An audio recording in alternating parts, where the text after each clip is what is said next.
Hello, my YouTube friends. Welcome to my new vlog.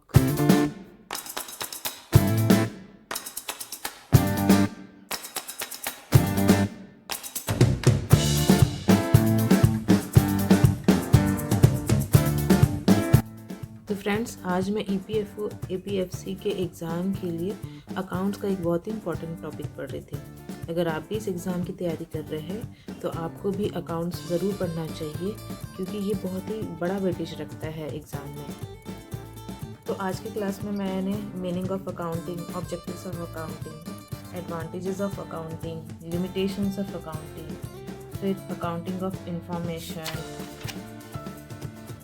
Book keeping, accountancy, accounting and accountancy, difference between bookkeeping and accounting, ये सारे topics पढ़े। मेरा target है कि ऐसे ही धीरे धीरे थोड़ा थोड़ा पढ़ के मैं अकाउंट्स को पूरा कंप्लीट करूँ, ताकि मेरा ये वाला टॉपिक तो पूरा कंप्लीट हो जाए एग्ज़ाम के लिए। उसके बाद मैं लेबर एंड लेबर लॉ पढ़ूँगी, लेबर कोड पढ़ूँगी।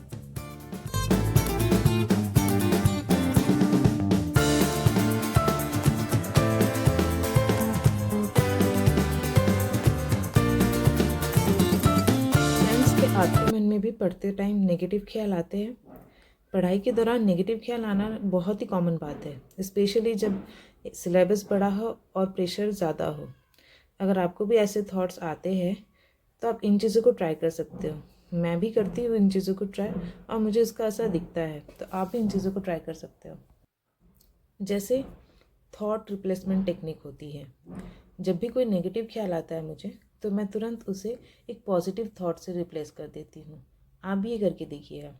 जैसे कभी नेगेटिव थॉट आया कि मुझसे नहीं होगा, तो उसको रिप्लेस कर सकते हैं कि मैं रेगुलरली पढ़ रही हूँ, मुझे आगे इम्प्रूवमेंट दिखेगा और मुझसे थोड़ा थोड़ा करके हो ही जाएगा।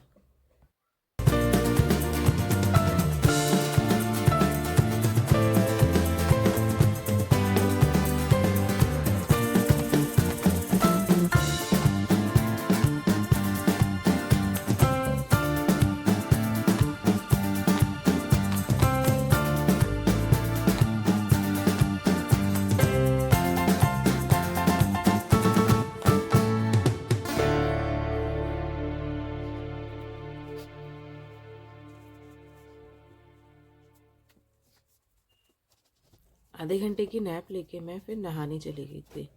नहा के आके फिर मैं कॉफ़ी बना रही थी। मैं सुबह कॉफ़ी नहीं पीती हूँ। सुबह खाली पेट कॉफ़ी पीना मेरे को सही नहीं लगता, मुझे गैस हो जाता है। तो मैं रोज़ दोपहर में ही कॉफ़ी पीती हूँ।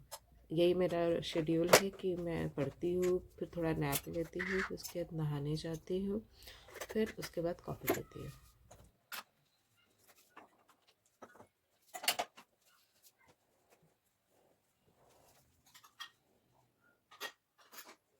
कॉफ़ी बन रही थी, साथ में मैं थोड़े बहुत छोटे मोटे काम निपटा रही थी। बाहर बाल्टी पड़ा था, वो लेके आई, ताकि मैं यहाँ RO का पानी, जो वेस्ट वाला पानी होता है, उसको उसमें स्टोर कर पाऊँ। पानी वेस्ट करना मुझे अच्छा नहीं लगता है।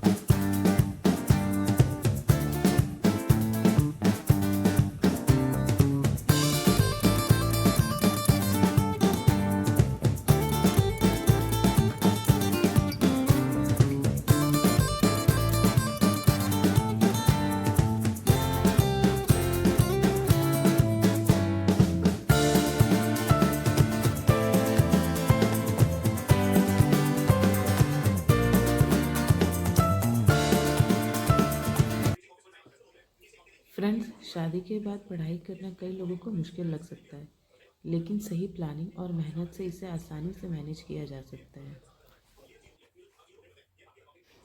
जैसे पार्टनर और परिवार से सपोर्ट ले सकते हैं अपन।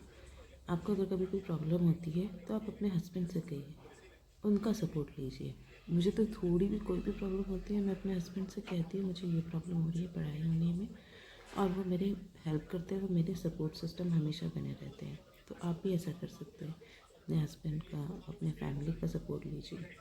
साथ ही एक मजबूत स्टडी शेड्यूल बनाइए। आप ये चेक करिए कि आप सबसे ज़्यादा एक्टिव किस टाइम रहते हैं, उस टाइम पे ज़्यादा पढ़ाई करिए।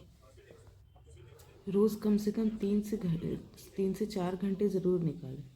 भले ही बीच में ब्रेक्स लेना पड़े, कोई काम करना पड़े, पर कोशिश करिए कि दिन में आपके 3 से 4 घंटे ज़रूर निकल जाए। साथ ही आसपास के डिस्ट्रैक्शन से बचें। एक ऐसी जगह पे आप पढ़ने के लिए बैठे जहाँ शांत माहौल हो। शांत जगह पे पढ़ाई करने से हम अच्छे से फोकस कर पाते हैं। साथ ही पढ़ाई करते टाइम पे मोबाइल को या तो आप फ्लाइट मोड पे डाल दीजिए या फिर उसको साइलेंट करके रखिए, ताकि आपको कोई भी नोटिफिकेशन डिस्ट्रैक्ट ना करे। पढ़ाई करते टाइम एक चैलेंज ये भी है कि कंसिस्टेंसी मेंटेन नहीं हो पाती। एक दिन अच्छी पढ़ाई होती है, लेकिन अगले दिन मोटिवेशन डाउन हो जाता है। पढ़ाई का कोई फिक्स्ड रूटीन नहीं बन पाता है। तो इसका सोल्यूशन है कि आप फिक्स स्टडी टाइम टेबल बनाएं और उसमें एकदम रिजिड भी ना हो कि नहीं, आज हमारा इस टाइम पे पढ़ाई नहीं हो पाई तो हम आगे पढ़ेंगे नहीं, पूरा दिन भर बेकार कर पाएंगे। रिजिड भी ना हो, थोड़ा सा फ्लेक्सिबल हो। साथ में डेली के गोल सेट टारगेट करें, मतलब डेली के गोल सेट करें कि आज मुझे ये टॉपिक पढ़ना है, ना कि आप टाइम फिक्स करें कि मुझे 6 घंटे पढ़ने हैं, 8 घंटे पढ़ने हैं। आप डेली के टारगेट्स फिक्स करें। कभी कभी कुछ डिफ़िकल्ट टॉपिक्स हमको समझ में नहीं आते, जैसे कुछ टॉपिक्स होते हैं अकाउंट्स के जो बहुत कॉन्सेप्ट उसके कॉम्प्लेक्स होते हैं, मतलब वो कॉम्प्लेक्स कॉन्सेप्ट होते हैं उसके। तो हमें एक ही टॉपिक में अटक नहीं जाना चाहिए। एक ही टॉपिक में अटक जाने से टाइम वेस्ट होता है। तो क्या करना है, हमको उसके बेसिक समझने की कोशिश करना है। बहुत सारे आजकल प्लेटफॉर्म है जैसे यूट्यूब, बुक्स, वो सब से हम उसको समझने की कोशिश कर सकते हैं। अपने कोई फ्रेंड, अपने किसी मेंटोर से उसके बारे में डिस्कशन करके उनसे समझ सकते हैं। हम माइंड मैप्स बना सकते हैं, फ्लो चार्ट्स बना सकते हैं, ताकि वो कॉन्सेप्ट हमें याद रह जाए।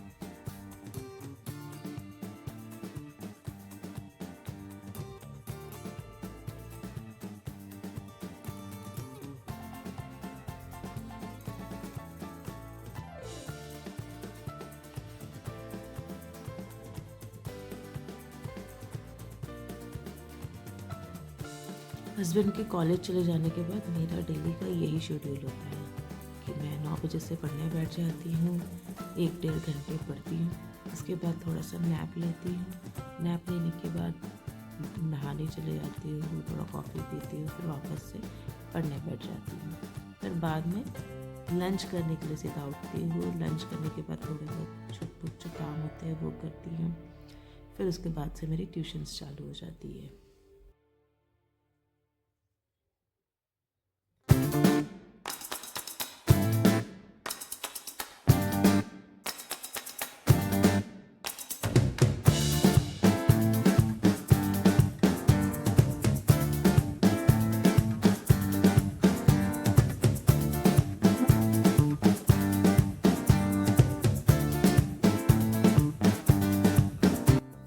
अभी मैं अपने नोट्स बना रही थी, difference between book keeping and accounting का। बुक कीपिंग अकाउंटिंग का ही एक पार्ट होता है। जैसे कि बुक कीपिंग एक प्राइमरी स्टेज है, इसी से अकाउंटिंग का बेस स्टार्ट होता है, और वही अकाउंटिंग एक सेकेंडरी स्टेज है। यहाँ पे बुक कीपिंग आके एंड हो जाती है। जहाँ बुक कीपिंग एंड होती है वहाँ से अकाउंटिंग स्टार्ट होती है। बुक कीपिंग का ऑब्जेक्टिव होता है कि जो भी फाइनेंशियल ट्रांजैक्शन होते हैं उनको सिस्टमैटिक तरह से रिकॉर्ड करना, उसको मेंटेन करना। वही अकाउंटिंग का ऑब्जेक्टिव होता है कि उसको जो net result of operation and financial position होते हैं वो निकालना। साथ ही जो भी नेट रिजल्ट मिला है उसको इंटरेस्टेड पार्टीज़ के साथ कम्युनिकेट करना, उस इंफॉर्मेशन को उन तक पहुँचाना। बुक कीपिंग जूनियर स्टाफ के द्वारा की जाती है।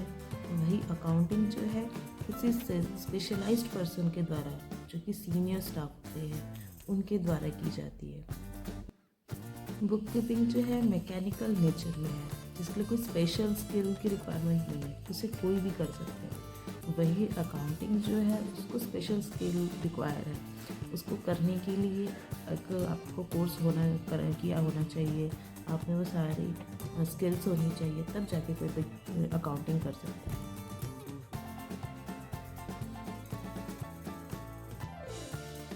तो इस तरह से आज मैंने अकाउंटिंग का अपना ये चैप्टर कंप्लीट किया। अब कल जो है मैं इसके आगे से कंटिन्यू करूँगी। इसके बाद क्योंकि मैं अपना इंग्लिश टॉपिक उठा के इंग्लिश पढ़ने वाली हूँ। अकाउंटिंग आज के लिए बस इतना है। तो मिलते हैं फिर नेक्स्ट ब्लॉग में। Thank you. और आपकी अगर कोई सजेशन है तो मुझे ज़रूर बताइएगा।